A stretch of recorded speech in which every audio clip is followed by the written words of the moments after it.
Period సరిగ్గా రావట్లేదు అన్నారు కదా, పీసీఓడి ఉందని ఎవరైనా చెప్పారా? నేను గైనకాలజిస్ట్ కలిసాను. 3 years నుంచి ప్రాబ్లం ఉందని చెప్పారు. అయినా మెడిసిన్ వేసుకున్నా తగ్గట్లేదు. ఎక్కువగా ప్రెషర్ ఉందని చెప్తున్నారు. ఎక్కువ ఆందోళన పడుతుందని చెప్పారు. అందుకని సైకియాట్రిస్ట్ మేడం కలవమని చెప్పారు. 5 అమ్మాయిని తీసుకుంటే అందులో ఒకరిలో ఇద్దరికో ఖచ్చితంగా పీసీఓడి సమస్య ఉంటుంది. ఈ మధ్య కాలంలో బాగా పెరిగింది.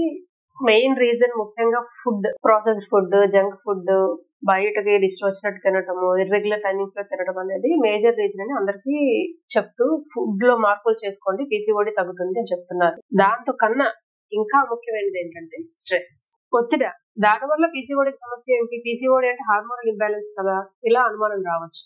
కానీ ఏదైనా ఒత్తిడి చిన్నదో పెద్దదో ఉన్నప్పుడు దాని నుంచి ప్రొటెక్ట్ చేయడానికి మన మైండ్ బాడీ రియాక్ట్ అవుతాయి. అందులో ముఖ్యమైనది కార్టిజాల్ అనే కెమికల్ రిలీజ్ అవుతుంది. మరి అది రిలీజ్ అయ్యి ఏం చేస్తుంది? ప్రొటెక్ట్ చేయాలంటే మనం ఫైట్ చేయాలి, ఆటోమేటిక్ గా ఎనర్జీ కావాలి. సో గ్లూకోజ్ ని పెంచుతుంది. మరి గ్లూకోజ్ ని పెంచాలంటే ఇన్సులిన్. ఆ ఇన్సులిన్ అనేది కాన్స్టెంట్ గా పెరుగుతూ ఉంటే ఒత్తిడి ఎక్కువ అయ్యే కొద్దికి అది బాగా పెరుగుతూ ఉండి దాన్ని బ్యాలెన్స్ చేసుకోవడానికి ట్రై చేస్తూ ఉంటుంది. అలా పెరిగినప్పుడు లాంగ్ రన్ లో ఇన్సులిన్ ఇంబ్యాలెన్స్ రావచ్చు. అదే డయాబెటీస్ లాంటి లక్షణాలు. మరి పీసీఓడిలో కూడా మెయిన్ ఆ ఇన్సులిన్ కెమికల్ అనేది ఇంబ్యాలెన్స్ అవడం వల్ల ఈస్ట్రోజన్ ప్రొజెస్ట్రాన్ హార్మోన్స్ ఇంబ్యాలెన్స్ అయ్యి దాంతో వచ్చే సమస్య పీసీఓడి. దీని వలన ఓవరీస్ మీద ఎఫెక్ట్ అయ్యి ఆడవారికి రావాల్సిన నార్మల్ హార్మోన్స్ అనేది రెగ్యులర్ గా రాకపోవడం వలన, దాంతో పాటు మేల్ టెస్టోస్టెరాన్ హార్మోన్స్ కొంచెం పెరగటం వలన పీసీఓడి సమస్యలు వస్తాయి. ఏంటది? పీరియడ్స్ రెగ్యులర్ గా రాకపోవటము, పింపుల్స్ రావటము, అన్వాంటెడ్ హెయిర్ అక్కడక్కడ రావటము, డయాబెటీస్ రావటము, ఇలా జరుగుతుంది.